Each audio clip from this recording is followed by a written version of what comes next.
Goeiemôre vriende in ons Here Jesus Christus. Welkom by ons oggendoordenkings van Uit die Woord Digitaal. In hierdie mooi oggend is dit my en jou voorreg om stil te word voor die lewende God van hemel en aarde.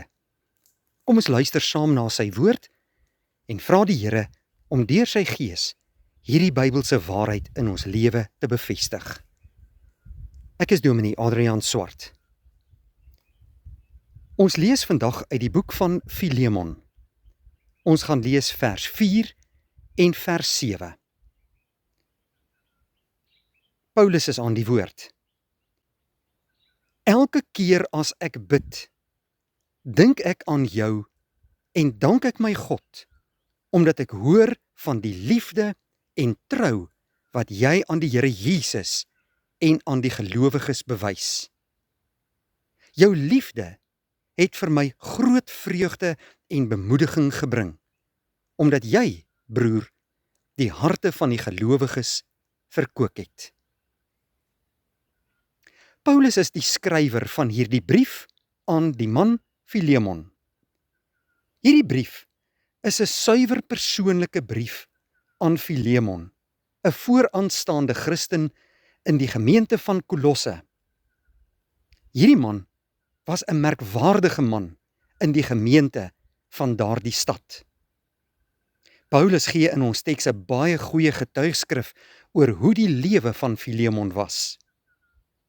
Hy sê dat Filemon liefde en trou in sy lewe teenoor Jesus Christus aan die gelowiges bewys het.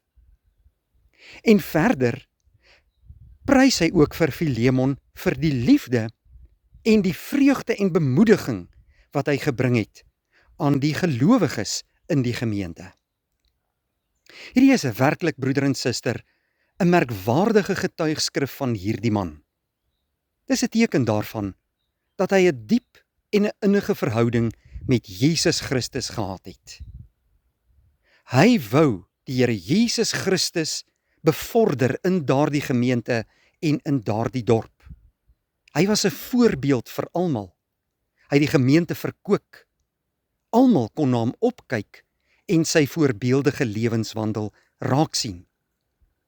En wanneer Paulus hierdie brief aan hom skrywe, dan dank hy God vir 'n mens soos Filemon, wat vol van liefde en trou was, die gemeente bemoedig het en groot vreugde vir Paulus in sy lewe gebring het. Broeder en suster, watter getuigskrif kan vandag oor jou lewe gegee word? Wanneer mense na jou lewe kyk, wat sien hulle raak?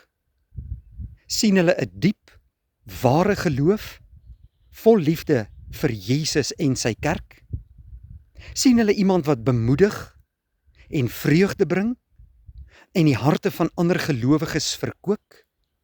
Of sien hulle net iemand wat vol sonde is, slegte en bose dade en dinge doen wat nie pas by kinders van Jesus nie?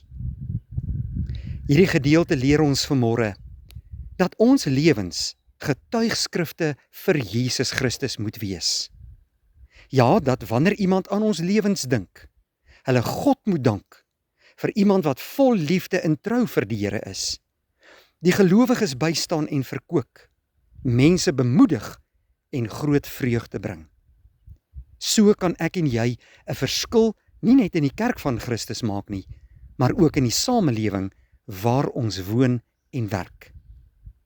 Mag die Here deur sy Heilige Gees hierdie wonderlike waarhede van sy woord ook vandag in jou lewe bevestig.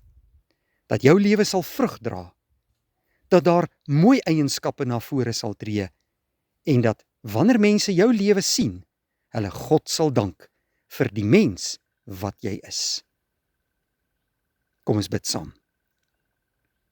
Here, baie dankie dat ons in hierdie nuwe dag voor U in aanbidding kan buig. Ons prys U as ons God en Vader, wat in ons harte werk deur U woord en Gees. Dankie Here dat U ook mooi en goeie eienskappe in ons lewens bevestig, wanneer ons 'n pad saam met U loop en in 'n lewende verhouding met U staan. Dankie vir Jesus Christus wat ons volmaakte voorbeeld is. Help ons dat ons oog op hom gerig sal wees en dat ons in woord en in daad vir Jesus sal lewe. Dankie vir hierdie mooi dag. Seën dit vir ons, lei, behoed en bewaar ons en gee vir ons krag om ons lewe vandag aan U toe te wy. In Jesus Christus se naam bid ons dit. Amen. Baie dankie vriende, 'n baie mooi dag vir u.